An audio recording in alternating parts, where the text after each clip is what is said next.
5월 20일 월요일 사도행전 9장 19절에서 31절 박해자가 사명자가 되다라는 제목을 가지고 말씀을 살펴보도록 하겠습니다. 한번 따라하겠습니다. 박해자가 사명자가 되다.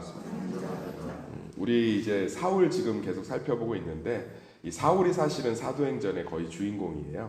누가가 사도 바울과 동역하면서 이 사람의 일생과 선교의 그 이야기를 꼭 기록해야겠다 하는 목적으로 기록한 게 사도행전이에요. 그래서 이 예수님을 가장 누구보다도 앞서서 핍박했던, 그리고 얼마나 신실하게 예수 믿는 자들을 잡아 족쳤는지 그 권위 있는 대제사장들에게 면허를 받아서 예수 믿는 사람들을 다 이렇게 체포할 수 있는 그런 언더커버 형사 같은 역할들을 하던 사울이 극적으로 다메섹에서 예수님을 만나서 완전히 변화되고 나서 신약 성경의 3분의 1을 기록하는 위대한 사도가 되고 수많은 교회를 세워서 결국은 이 우리나라까지 이렇게 복음이 전해지는 그 놀라운 시작점이 된 것에 대해서 정말 이 사도행전이 잘 기록하고 있습니다.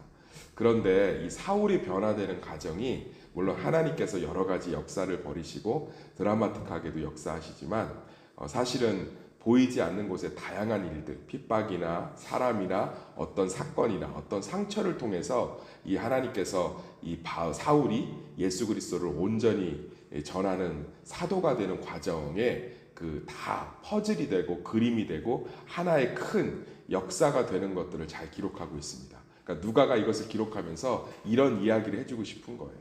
하나님께서는 놀랍게 어떤 기적이나 간증이나 초월적 방법을 통해서 일하시는 것도 많지만 하나님께서 우리의 일상의 삶들을 통해서 엄청나게 많은 일들을 하신다는 거예요. 더 쉽게 얘기하면 우리가 살아가고 숨쉬는 모든 것들이 하나님 안에 있는 줄 믿습니다. 그러니까 우리는 자꾸 기적만을 생각해요.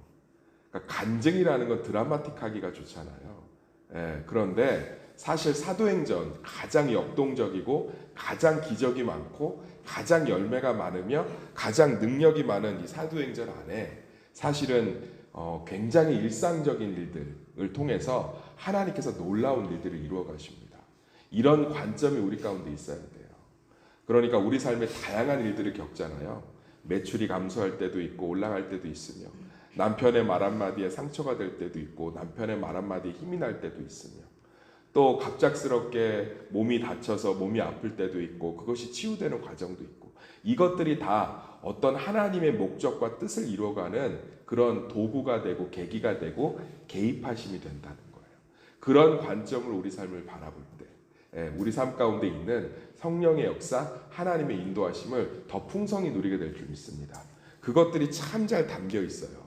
여기 보면 이제 19절 보면 사울이 다메섹에 있는 제자들과 함께 며칠 있을진데, 그러니까 며칠 이제 다메섹에서 머무르는 거죠. 그러면서 즉시로 각 회당에서 예수가 하나님의 아들이심을 전파하니, 그러면서 무슨 결과가 있죠? 듣는 사람이 다 회심을 해요. 놀랍니다. 그러면서 이 바울이 이 담대함을 얻어요. 보세요. 이제 바울이 이제 다메섹에서 회심했죠. 그러고 나서 이제 눈꺼풀이 벗겨졌어요. 아나니아 집사를 통해서. 그래서 눈을 보게 되고, 그리고 나서 다메섹에서 자기가 그 짧은 찰나, 그렇지만 영계의 시간이 얼마나 길었는지 모르겠어요. 그 시간을 통해서 예수님에 대한 도를 배우고 나서 이제 그것을 회당에서 가르치는데 열매가 맺히는 거예요. 그래서 뭐예요? 사역적 자신감, 하나님이 나를 부르셨다는 거에 대한 확신. 자, 보세요. 우리가 생각하는 건 이거죠. 매일 하나님이 꿈속에 나타나든 하늘에서 음성이 들려서 내가 너를 사도로 세웠다. 이제 가서 회당에서 전해라. 맨날 이런 것만 우리는 듣고 간증이 넘치잖아요. 그런데 여기 보면 이제 바울이 눈꺼풀이 벗겨지고 회당에서 예수님을 전했어요. 그런데 사람들이 그 예수님을 전하는 것에 너무 많이 이렇게 놀라고 또 복음이 전해지는 걸 보면서 이 사울 안에 뭐가 생겼다는 거예요? 자신감들이 생겼다는 거예요. 그러면서 여기 보면 22절 읽어볼까요? 사울은 힘을 더 얻어 예수를 그리스도라 증언하여 다메섹에 사는 유대인들을 당혹하게 하니라.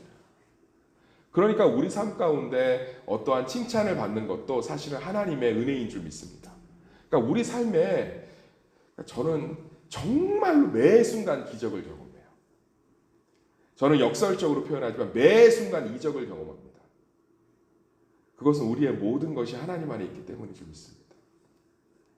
이 안에 무슨 음성 들려주고 뭐 사울한테 신비로운 능력 막 갑자기 우리가 생각하는 것처럼 하늘에서 불이 떨어져서 갑자기 능력이 막 임해갖고 회당에 가서 막 열심히 전해서 열매 맺어서 간증하기가 좋잖아요. 제가 어느 날 정말 저는 입도 어눌하고 저는 생각도 어눌한 사람인데 갑자기 기도하는 중에 불을 받아서 너무너무 신이 나서 막 은혜 받아서 전했는데 그거 갖고 열매를 맺었어요. 그러면 듣는 사람은 아 정말 하나님 살아계시다라고 고백하지만 한편으로는 아 저렇게 나는 능력 받았으면 좋겠다. 사실 이미 있는데. 근데 여기 보면 그런 거 없어요. 그냥 때가 돼서 복음을 전했는데 그것들을 가지고 다메섹에 있는 사람들 안에 변화가 일어나고 그 결과가 당혹하니까 바울 안에 힘을 얻게 되는 거죠. 할렐루야. 우리 삶 가운데 있는 모든 것들이 사실은 하나님의 은혜인 줄 믿습니다. 하나님이 칭찬을 통해서 나를 격려하시네. 하나님이 저 말들을 통해서 나를 세워가시네. 그런 일들이 이제 잔잔하게 일어나요. 23절, 24절 읽어보면 여러 날이 지나며 유대인들이 사울을 죽이기를 공모하더니 그 계교가 사울에게 알려지니라. 그들이 그를 죽이려고 밤낮으로 성문까지 지키거늘 25절 같이 읽겠습니다. 시작. 그의 제자들이 밤에 사울을 광주리에 담아 성벽에서 달아내리니. 의아하지 않으세요? 베드로는 옥에 갇혀도 옥문을 천사가 열어줘서 문을 두드리면서 기도하는 사람들을 당혹해 했는데 바울은 하나님이 안 구해줘서 도망가잖아요. 엘리야는 아합의 손에서 하나님이 그렇게 많이 구해주셨는데 바울은 조금 있으면 또 나와요. 또 도망가요. 뒤에 가면 또 나와요. 또 도망가요. 사울은 하나님이 대부분 다 도망시켜요. 도망가야 되고 숨어 지내야 되고 우리가 생각하는 복음은 그렇지 않잖아요. 옥문이 열리는 기적을 경험했습니다. 하나님께서 이렇게 문제를 해결하신 걸 경험했습니다. 그런데 누구도 도망가고 피신하는 건 자랑하지 않아요. 간증하지 않아요. 핍박이 너무 심해서 제가 도망갈 수밖에 없었습니다. 뭐야 믿음이 없나 보네. 핍박이 너무 심해서 저는 숨어 지낼 수밖에 없었습니다. 뭐야 재미없는 간증이다. 근데 사울이 이렇게 도망다님으로 말미암아 복음이 곳곳에 전해진 줄 믿습니다. 지금 무슨 얘기를 하고자 하는지 제 삶에 우리 삶에 적용이 되세요? 우리 삶에 있는 우리의 실수도 하나님의 퍼즐 조각입니다. 우리 삶에 있는 연약함도 그분이 얘기하십니다. 내가 손이 없어 잡지 못하는 것이 아니요 발이 없어 가지 못하는 것이 아니라 다윗의 연약함에 노출하는 것을 통해서 다윗은 하나님을 더 깊이 만나고 겸손한 왕이 되었습니다. 아브라함의 실수를 통해서 한 민족이 일어났지만 그 민족을 통해서 하나님은 놀라운 또 일들을 이루어 가시며 자신의 계획들을 더욱더 빛나게 성취하셨습니다. 하나님은 우리의 선택과 우리의 실수로 인해서 자신의 뜻이, 계획이 조금이라도 손상당할 그런 우매자가 아니신 줄 믿습니다. 참된 지혜자요. 모든 것을 알고 계시며 모든 것을 주관하시고 모든 것을 통치하시는 줄 믿습니다. 한번 보세요. 여기에 무슨 간증이 있고 여기에 무슨 기적적인 일이 있습니까? 핍박받아 도망가잖아요. 그런데 그걸 통해서 또 하나님께서 일을 하십니다. 자, 26절 보면 사울이 예루살렘에 가서 제자들을 사귀고자 하나 다 두려워하여 그가 제자됨을 믿지 아니하니. 이제 도망가서 예루살렘으로 갔는데 예루살렘에서 사울을 아무도 다 싫어해요. 왜 싫어하겠어요? 저 사람이 고발해서 죽은 사람이 내 삼촌이요. 저 사람이 밀고해서 잡혀가서 고문당해서 지금도 다리를 저는 게 우리 엄마요. 저 사람이 밀고해서 그렇게 채찍마다 지금 사랑구실 못하고 정신이 황폐해진 아들이 내 아들이요. 사울을 좋아하겠어요? 다 싫어하지. 그럼 우리는 이게 간증거리가 되겠어요? 나 그렇게 복음을 위해서 피해서 도망갔더니 그곳에서 하나님이 놀라운 은혜를 베푸시고. 근데 보면 다 싫어하잖아요. 근데 여기서 누구를 만나요? 따라합시다. 바나바를 만난다. 사울의 평생의 동역자. 사울이 정말로 그렇게 위대한 사도가 되고 선교에 대해서 배울 수 있었던 진짜 모든 교리적, 신앙적, 선교적, 전도적, 리더십 다 가르쳐준 정말 최고의 친구, 스승 바나바를 만나요. 신기하죠? 이 안에 우리가 생각하는 드라마틱한 반전도 없고 하나님께서 직접적으로 개입하셔서 구원하시는 기적도 없지만 하나님이 그 삶들의 상처를 통해 그 삶의 실수들을 통해 그 삶의 연약함을 통해 자신의 계획을 더 굳건히 이뤄가시죠. 이 믿음으로 우리 삶을 바라보시기를 간절히 소망합니다. 예루살렘 교인들은 사울을 받아들일 수 없어 배척했지만 그 계기로 바나바를 만나게 되고 바나바와 동역을 하게 됩니다. 다시 한번 말씀드리겠습니다. 부정적인 생각은 믿음이 없다는 증거입니다. 긍정이 믿음입니다. 나 이렇게 핍박받는데, 사람들이 이렇게 나 싫어하는데, 그게 아니라 정말 그 안에서 하나님을 기대하고 소망하고, 할렐루야. 우리 삶 가운데 하나님의 놀라운 잔잔한 특별한 방법이 아니어도 우리 삶의 모든 것들을 통해서 자신의 계획들을 하나하나 이루어 가시는 줄 믿습니다.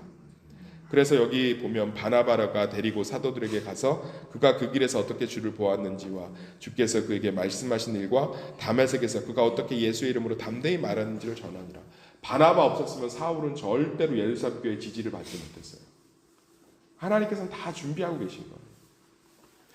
그러면서 여기 또 보니까 29절 30절 읽어보겠습니다. 시작. 또 주 예수의 이름으로 담대히 말하고 헬라파 유대인들과 함께 말하며 변론하니 그 사람들이 죽이려고 힘쓰거늘 형제들이 알고 가이사라로 내려가서 다소로 보내니라. 여기 보세요. 또 핍박받는데 어떻게 되죠? 또 도망가야 되잖아요. 근데 그 일을 통해서 어떤 일이 벌어지냐? 31절 읽어보겠습니다. 시작. 그리하여 온 유대와 갈릴리와 사마리아와 교회가 평안하여 든든히 서가고 주를 경외함과 성령의 위로로 진행하여 수가 더 많아지니라. 할렐루야. 지금 이 말씀 안에 얼마나 놀라운 하나님의 계획들이 묻어 있어요. 그런데 기적은 하나도 없어요. 이적은 하나도 없어요. 극적인 반전도 없습니다. 그런데 하나님의 계획은 분명하게 더 드러나고 있습니다. 평범한 일주일이 될 것입니다. 그러나 그 안에 하나님의 계획은 하나하나 이루어지고 있는 줄 믿습니다. 나는 실수도 하고 넘어지기도 할 것입니다. 그러나 하나님의 계획은 손상되지 않습니다. 나는 잘못 선택하기도 하고 도망가기도 하고 숨기도 할 것입니다. 나의 연약함이 드러나기도 할 것입니다. 그러나 그것은 합력하여 선을 이룰 것입니다. 내 삶의 모든 것이 우연이 없습니다. 놀라운 하나님의 은혜일 뿐입니다. 긍정이 믿음입니다.